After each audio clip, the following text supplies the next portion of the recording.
کیا فلسطین میں انصاف کی کوئی جگہ باقی ہے؟ کیا عالمی برادری فلسطینیوں کے حقوق کے لیے سنجیدہ ہے؟ کیا اسرائیل کے ظلم کے خلاف فلسطینیوں کی آواز سنی جائے گی؟ فلسطین انصاف کا منتظر ایک مظلوم قوم۔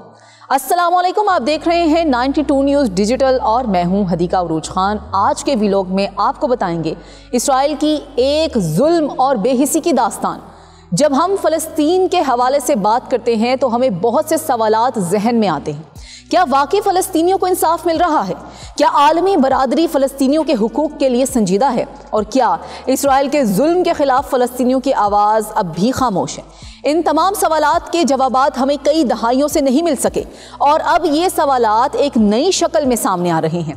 پہلا سوال جو ذہن میں آتا ہے وہ یہ ہے کہ کیا واقعی فلسطینیوں کے ساتھ جو سلوک کیا جا رہا ہے وہ عالمی انصاف کے معیار کے مطابق ہے؟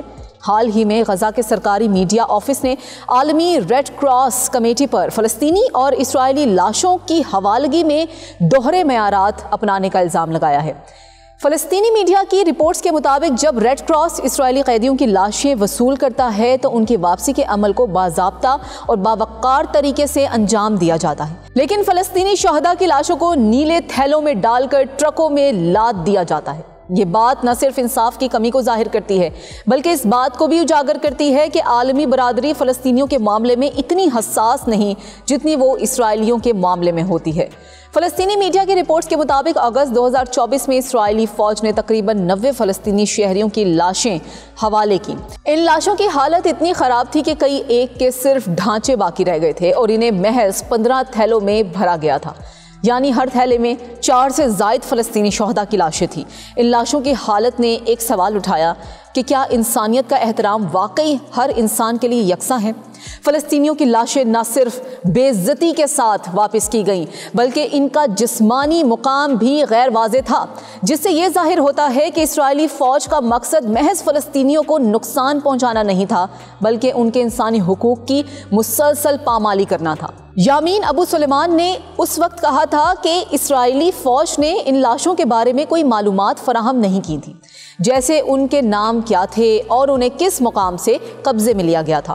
ان لاشوں کی واپسی کا عمل اتنا غیر شفاف اور بے حس تھا کہ فلسطینیوں کے ساتھ بدترین سلوک کی حقیقت سامنے آ گئی۔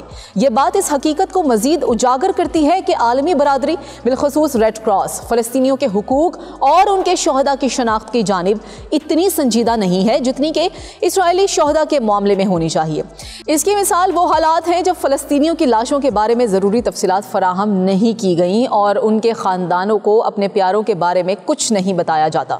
ریڈ کراس کی جانب سے فلسطینیوں کی لاشوں کی حوالگی پر جو سوالات اٹھائے گئے ہیں وہ صرف لاشوں کی حد تک ہی محدود نہیں ہیں بلکہ یہ سوالات فلسطینیوں کی زندگی اور موت کے حوالے سے عالمی برادری کی نیت پر بھی اٹھتے ہیں۔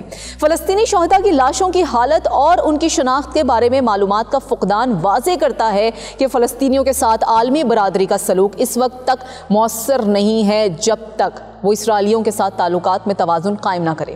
فلسطینیوں کی زندگی اور ان کے حقوق کی قیمت ان کی لاشوں کے حوالے سے نہ صرف بڑی تلخ حقیقت کی شکل میں سامنے آ رہی ہے بلکہ یہ عالمی سطح پر بھی ایک سنگین مسئلہ بنتا جا رہا ہے۔ گزشتہ روز فلسطینی مزاحمتی گروہوں نے جنگ بندی معاہدے کے پہلے مرحلے کے تحت 4 اسرائیلی یرغمالیوں کی لاشیں ریڈ کراس کے حوالے کی۔ ان لاشوں کو سیاہ رنگ کے تابوت میں رکھا گیا تھا جن پر ہر قیدی کا نام اور تصویر موجود تھی۔ تاہم اسرائیلی فوج نے دعویٰ کیا ہے کہ لوٹائی گئی لاشوں میں سے ایک لاش کسی بھی اسرائیلی یرغمالی کی نہیں تھی۔ اس دعوے کے بعد ایک نیا سوال اٹھ گیا ہے کہ فلسطینیوں کی جانب سے ریڈ کراس کے ذریعے واپس کی گئی لاشوں کی شناخت میں غلطیاں کہاں سے آتی ہیں؟ کیا یہ سچ ہے کہ اسرائیلی فوج اپنے قیدیوں کے بارے میں درست معلومات فراہم نہیں کرتی؟ فلسطینی مزاحمتی گروہ حماس نے اعلان کیا کہ وہ 600 فلسطینی قیدیوں کے بدلے میں 6 اسرائیلی یرغمالیوں کو رہا کرے گی۔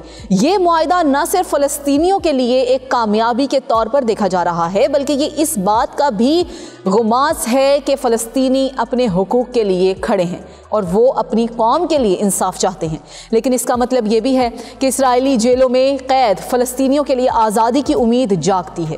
فلسطینیوں کی رہائی کا یہ عمل عالمی برادری کے لیے ایک امتحان ہے۔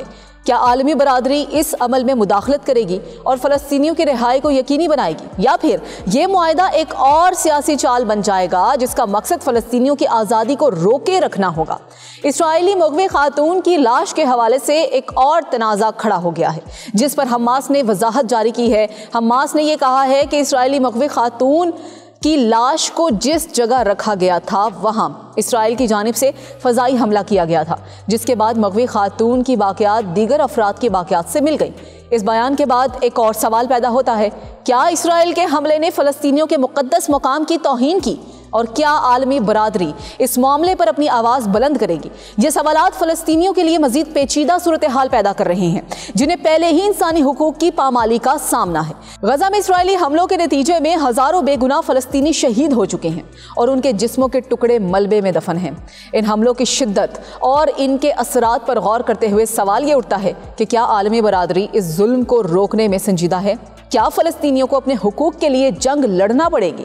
یہ سوالات آج بھی جوابات کے منتظر ہیں، اور جب تک فلسطینیوں کے حقوق کے لیے کوئی سنجیدہ قدم نہیں اٹھایا جاتا، یہ ظلم بدستور جاری رہے گا۔ فلسطین کا مسئلہ ایک عالمی انسانی حقوق کا مسئلہ بن چکا ہے اور اس پر عالمی برادری کا موقف بے حد اہم ہے۔ فلسطینیوں کے لیے عالمی برادری کی حمایت کتنی مؤثر ہے، اور کیا واقعی فلسطینیوں کو انصاف ملے گا؟ یہ سوالات آج بھی جواب کے منتظر ہیں۔ فلسطینیوں کی آزادی اور انصاف کے لیے عالمی برادری کی ذمہ داری ایک سنگین معاملہ ہے اور اسے مزید نظر انداز نہیں کیا جا سکتا۔ اگرچہ اسرائیل اور فلسطین کے درمیان تنازع کی تاریخ پیچیدہ ہے، مگر فلسطینیوں کا حق واضح ہے، انہیں انصاف، عزت اور احترام کا حق حاصل ہے۔ عالمی برادری کو اپنے دوہرے معیارات کو ختم کر کے فلسطینیوں کے حق میں آواز بلند کرنا چاہیے تاکہ ایک دن فلسطین میں امن قائم ہو اور فلسطینیوں کو اپنے حقوق ملے۔ ویورز، عالمی برادری کو اپنے دوہرے معیارات کو ختم کر کے فلسطینیوں کے حق میں آواز بلند کرنا چاہیے تاکہ ایک دن فلسطین میں امن قائم ہو اور فلسطینیوں کو اپنے حقوق ملے۔ آپ کی اس بارے کیا رائے ہے؟ کمنٹ سیشن میں ہمیں ضرور آگاہ کیجیے گا۔ فی الوقت مجھے دیجیے گا اجازت۔ اللہ حافظ۔